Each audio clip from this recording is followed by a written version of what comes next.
What's up guys, hope you're all doing great. Welcome to another Premiere Pro tutorial. In this tutorial, we are going to talk about preferences, project settings, sequence settings, and then we will also talk about workspaces. So the first thing I want to go through with you is preferences in Premiere. Now there is no right and wrong here, and it all depends on you as to how you like working in Premiere.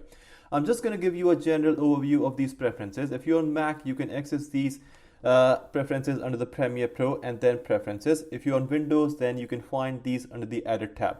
I don't really think that you will need to change any of these at this point, but maybe at a later stage when you have gained more experience and you've built your own way of working, then you will probably need to adjust some of these preferences. Now, just to give you a high level view, if you want to make a change to any of these, then you just have to select the relevant item from left and then make a change. Like if I select the appearance on the left, then I have the option of making it brighter or darker, or I can click on this default button if I want to revert back to the default settings.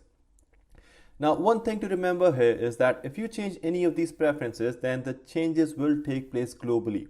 What I mean by that is that if you change any of these settings, then you will be changing these for your entire program and not just for that particular project. So when you close your project and start a new one, these changes will still be there. Now, in the same way we have our preferences, we also have our project settings, and unlike preferences, any changes you make to your project will only affect that particular project that you are currently working in. Now you can click on the file menu and then select project settings, and you will notice that it is the same window that was shown to you when you were setting this project up. Here you have three tabs. You have got your general, scratch disk, and then ingest settings. Now I'm not going to go into any of these as I don't really think that you will need to make changes here at this stage, but I just wanted to kind of show you that it does exist. Now, in the same way as we have our preferences, our project settings, we also have our sequence settings. Now, a sequence is what you are putting together in the timeline. A sequence could just be one clip, or it could be made up of 10 clips depending on the size and complexity of your project. Now, you can have specific settings for your sequence, and you can always change these settings by selecting your timeline.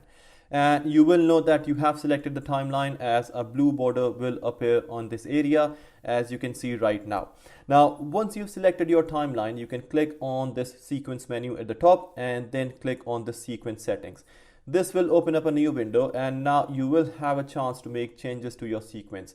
And guys, whatever changes you are going to make in here, those changes will be reflected in the media that exists in your sequence. Now, in here, you can change the frame size or the aspect ratio. You can make changes to the audio settings. You can make changes to the preview settings. And it's really up to you what you want to change. So right now, as you can see that my sequence is full HD. And I know this because I can see the frame size, which is 1920 by 1080p, and the aspect ratio is 16 by 9. So let's say if I want to convert this clip into an Instagram story, then I need to change the aspect ratio here. And I can do that by inputting here the new frame size for Instagram, which is 1080 by 1920. And now you can see that the aspect ratio has been changed automatically because all of this is linked up.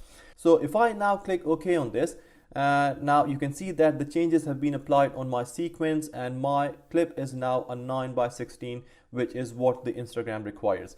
Right now, guys, don't worry about anything else because we are going to look at later in the course like how to align the position and everything else to make your clips look better for Instagram and other social media platforms. At this point, I just wanted to kind of show you guys, I just wanted to kind of walk you guys through how you can make changes to your sequence. Now, another thing that I wanted to discuss in this tutorial is workspace in Premiere. Now, a workspace is basically your preferred work environment. Premiere has a number of pre-configured workspaces that can be accessed by either going into the Windows menu and then workspaces, or by selecting from this top section over here. Now, you can also create your own workspace. So let's say that if I'm working on a project with 10 or maybe 20 clips in my timeline, so obviously I would prefer to have more space in my timeline so that I can kind of easily work through my timeline, work through my clips, and see as many clips as possible without having to zoom in and out all the time. So what I can do is I can create my own workspace that suits my working style, and I can do that simply by moving these components around.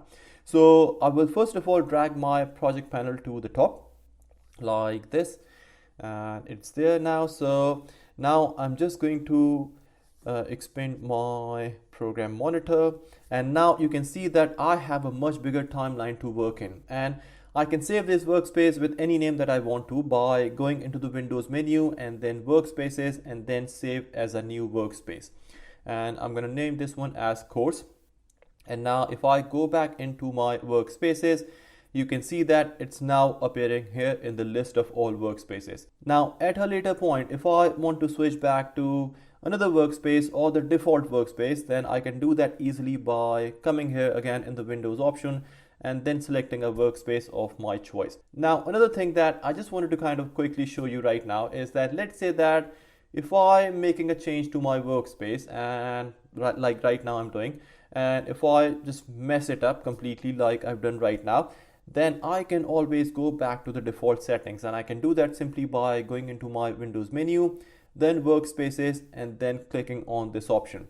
So guys, just to summarize, in this tutorial we went through preferences, project settings, sequence settings, and then we also looked at workspaces in Premiere. So that's really all in this tutorial, guys. I hope you find it useful. I hope you liked it. If you have any questions, anything you would like to ask, feel free to drop those in the comment section, and I will try to get back to you as soon as possible. I'm now going to see you in the next tutorial. So till then, you take care of yourself.